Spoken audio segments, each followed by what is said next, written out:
looks like this. So here's a question. What comes to your mind when you think about the 90s? Go on, get an image in your head. Now, is it bags of Doritos rocking this look, the Entombed album Wolverine Blues, or the dance-off scene in House Party? If not, well, I'm sorry to say this, but you lived the 90s all wrong. Of course, I could forgive you if your mind started traveling to a world that looked a little more like this. The Nintendo 64 was a smash hit with everyone I knew as a kid, and at the time, a sleepover was defined as a group of friends all trying their best to descramble the porn channel, then eventually giving up and playing Mario 64. So with the modern reemergence of retro game collecting and nostalgia at an all-time high, you'd figure this ridiculously dumb-looking controller would be finding its way into a fair amount of hands. But there's a bit of a hitch. See, the trend of ever-increasing screen sizes and matching pixel counts means less and less support for legacy video modes like 240p. Hell, even if you have a TV that can properly display such a low-res image, there's an even slimmer chance that it has a composite video input, let alone the much more preferable S-Video. Meaning your average person who dug out their old 64 to jump back into Pokemon Snap likely won't have anything they can hook it up to. That is until now. Eon, the guys behind the surprisingly killer GCHD Mark II, have jumped back into the retro video market with an HDMI adapter once again aimed at Nintendo fans. This adorable little guy plugs right into your 64's video out port and offers a lagless HDMI picture, line doubled to 480p, with no need for messing with internal video mods. No muss, no fuss, no need to burn yourself with a soldering iron. Oh, and it also works on the Super Nintendo. So, does the Super 64 live up to the high standards I expect from Eon? Oh, and before we start, I'll go ahead and get this out of the way for the few of you just itching to type this into the comment section. But Jared, why not just hook up your 64 to a COT with composite cables? That's the way those games are supposed to be played. See, that's what you sound like. Well, anyways, I'm Jared, and this is Avalanche Reviews.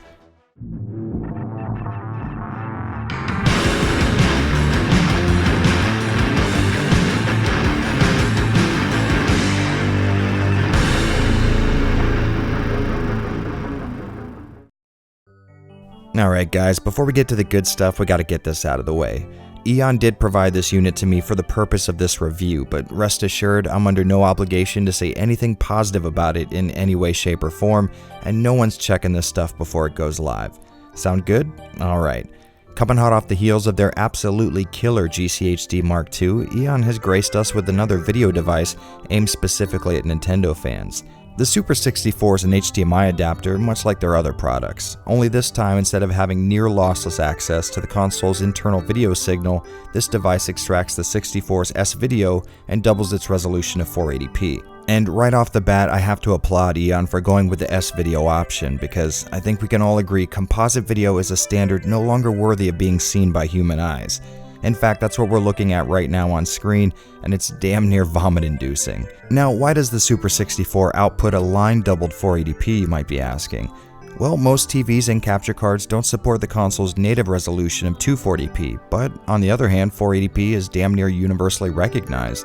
So content creators, streamers, and just regular N64 fans should probably start weighing their options, because this little piece of tech comes with a relatively steep price tag. At $150, the Super 64 definitely isn't sitting anywhere near the cheap video gear category.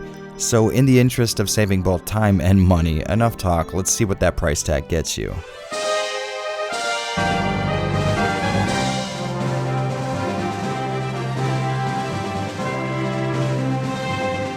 So a few days ago I plugged this bad boy into my Nintendo 64 and, if I'm being honest, prepared myself for the worst.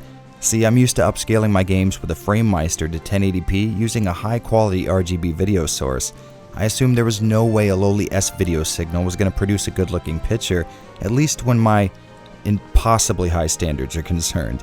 And I have no issues admitting right here and now I was absolutely wrong. The Super 64 spit out one hell of a sharp image, all things considered. I was legitimately surprised when I booted up Ogre Battle 64 and saw those sweet, glorious pixels on full display. Switching over to a more typical title in the system's library, aka bad 3D graphics, and the 64 continues to impress. Keeping in mind, of course, this is only 480p, so we're not going to be reproducing any emulator-like results here, but for what it's working with, this thing does an absolutely bang-up job. If you were wondering, I did double the footage on screen to 960p, so it came a little closer to filling the screen while maintaining an integer scale, but don't worry, your TV's going to stretch the image to the top and bottom if that's what you're looking for. And now that I think about it, in my haste to talk about how cool this thing looks, I almost forgot about what Eon's calling slick mode, which essentially anti-aliases the 64's already heavily anti-alias picture. Now, you guys know me well enough to know this is definitely not my cup of tea, but even I can admit having the ability to implement this kind of feature instantly with the press of a button is really damn cool. As you can see here, it really butchers 2D assets, ruining the sharp look they can have, which is terrible for the very few sprite-based games the console has. But if you're wanting to try this out, here's a look at it running on a 3D game. Like I said before, this definitely isn't for me, but I really do love that Eon's throwing in features for everyone and not just admitted snobs like myself. Now, I can assume there are some people watching who remain skeptical. After all, a PS1 with an RGB connection to a video scaler will lap what you're seeing here by orders of magnitude, but you have to keep two things in mind. First off, the Nintendo 64 was the absolute worst looking home console of its day, and I know I just triggered the Nintendo fans in the audience, but objectively it was. See, the Big N saw fit to force a bilinear filter on all video leaving the console, and unlike its competition in the Sega Saturn and Sony PlayStation, the N64 is completely without support for RGB video. So without opening your console, removing some resistors, and soldering in your own RGB amp, I can confidently say this is the best your 64 is gonna look. That being said, I did manage to find a few things to complain about because, well, you knew damn well that's what I was gonna do.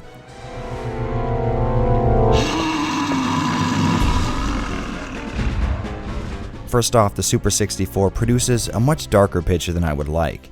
In bright games, it's never really an issue, but while playing darker tone games like Castlevania, Nightmare Creatures, and Resident Evil 2, it was really hard to make out details in the dark shaded areas. I bumped up the brightness on my TV and in my capture software, which fixed the issue, but it's not a perfect solution. If I had to venture a guess, I'd say the lack of an external power supply is probably the culprit here.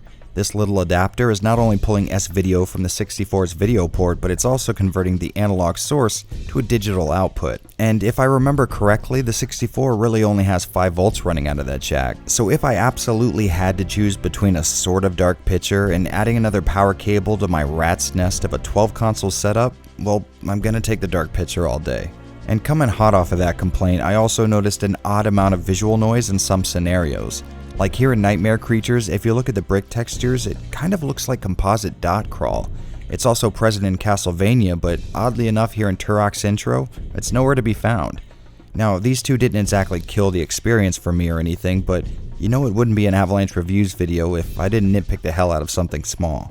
So yeah, even considering these two small gripes, the Super 64 is coming out all aces, but I know damn well you're not going to let me go without elaborating on the fact that I said this thing was compatible with the Super Nintendo. Well, to make a long story short, I was looking for other reviews to see if anyone else noticed the visual noise I was looking at, and I found a write-up where someone mentioned offhand that this thing could indeed work with the SNES, and I figured, hey, both consoles share the same video connector and S-video output, why not give it a shot?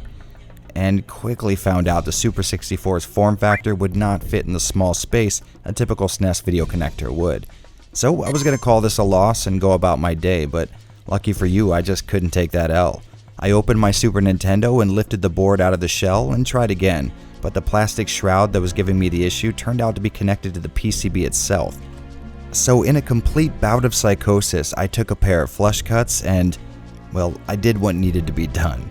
Now before you get mad, this is a piss yellow SNES that's far from cosmetically nice looking, and the small bit of plastic I cut off is only visible if you look at the console from behind and only at a certain angle once you put the thing back together. So with my naked Super Nintendo mainboard sitting right there in pieces, I plugged in the Super 64, flipped the switch, said a little prayer hoping I didn't just destroy this thing for no reason, and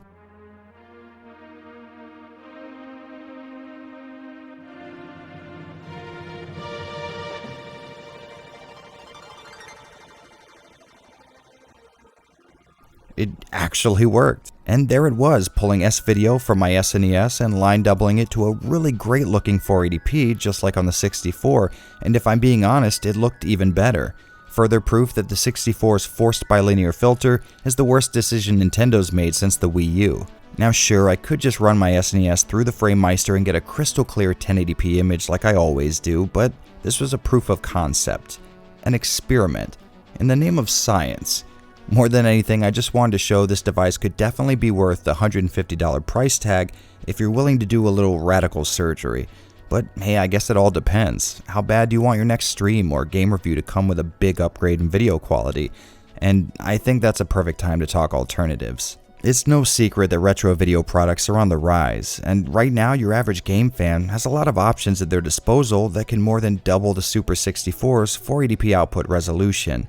Hell, there's even the RetroTink 2X at $50 less, so why go with this? Well, when you really start breaking down the cost of the alternatives, $150 starts to look not quite so expensive. Okay, so let's start with the highest of the high end. The Ultra HDMI will get you access to the N64's internal digital video and output a beautiful 1080p picture with no need for an upscaler at about $165, or at least it would be if it was available.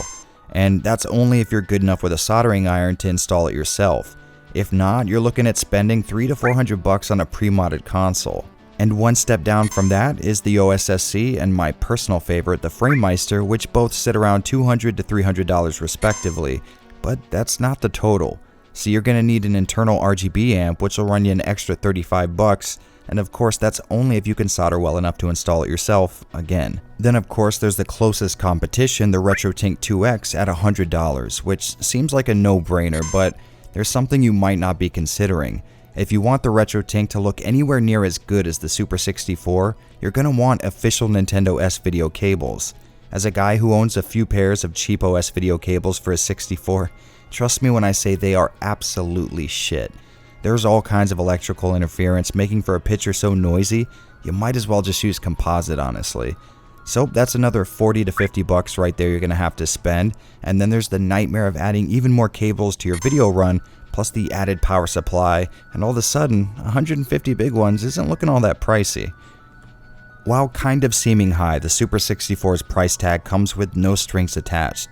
No added cost for cables or adapters, no need to do any soldering or mess with any settings, you just plug it in and play games. And I think that will more than justify the price for a good amount of people who just want to sit down with some classics from their past. Alright guys, sorry for the long rant, but I've just been seeing a lot of people arguing about this subject, but no one seems to be considering the added cost of this thing's competitors. So I guess the big question here is, with all this competition out there, and me being a FrameMeister fan myself, do I recommend the Super 64 over all that stuff? And I have to say, yes, I absolutely do.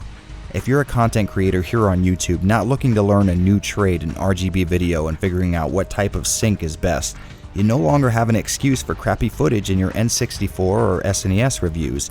If you ask me, streamers can't afford not to upgrade their video quality at this point, and this is the best. The lagless nature of the Super 64 means speedrunners no longer have to settle for terrible VHS-looking recordings when they set world records. And then there's the rest of you, just casual gamers looking to enjoy some titles from their past. Well, like I said in the beginning, it's getting harder and harder to hook up an N64 to a modern TV, and keeping a bulky CRT in the house isn't everyone's idea of a good time. So if you ask me, and you kind of did if you're still watching this video, the Super 64 is a must-buy no matter who you are. I was honestly incredibly surprised by this thing, and when I sat down and thought through all the alternatives, I realized there's no cheaper way to get amazing looking video out of an N64 unless you're looking to spend well in excess of $250. So yes, go out and grab yourself one of these bad boys, pop in your copy of GoldenEye, and then realize it's way shittier than you remembered it being, and it definitely doesn't still hold up. And now that I've assured myself a number of death threats, I'm gonna go ahead and get out of here, but I will be back soon. So as usual, I'm Jared. By the time I noticed something was wrong, the entire city was infested with zombies. And this is Avalanche Reviews. Hey guys, thanks for popping by for another retro hardware video. If you like this kind of stuff, I have my review for the GCHD linked here on screen, and if you want to see more videos like this, let me know. Leave a comment, like, or share this thing around. And if you're feeling extra generous, maybe consider checking me out on Patreon to join the amazing people supporting this channel right now. Well, that's it for me, so I will see you guys later. Mwah. Kisses.